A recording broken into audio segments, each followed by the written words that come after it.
Seryoso si El Villanueva sa jiu-jitsu training para sa nalalapit na paghihiganti ng kanyang karakter sa makiling. Naghahanda naman si David Licauco sa pagpunta sa concert ni Taylor Swift. May report si Katati Bayan. You may not know I'm a big, huge Taylor Swift fan. Swiftie ka pala. Swiftie ako eh. Biyaheng Australia next week si David Licauco para manood ng Eras Tour concert ni Taylor Swift. Bata pa lang ako, talagang pinapanood ko na siya. Actually, nakanood ako ng concert niya sa Araneta once, in 2014 yata. Oh, so now, nag-iba na yung songs niya. So talagang until now, fan pa rin ako. So. Workout song niya raw ang hit song ni Tay-Tay na Love Story. Bukod sa concert, sasamantalahin na rin daw ni David na makapagbakasyon at makabanding ang pamilya.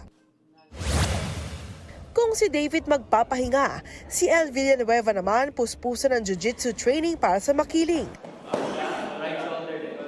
Paghahanda raw ito ni El sa mga pambubuli ng Crazy Five sa karakter niyang si Amira sa GMA Afternoon Prime Series. Go faster! Pinaka-excited din ako gumante sa kanila. So isa to sa mangyayari sa mga eksena na paparating. Kasama niya nagte-training ang isa sa Crazy Five na si Christopher Martin.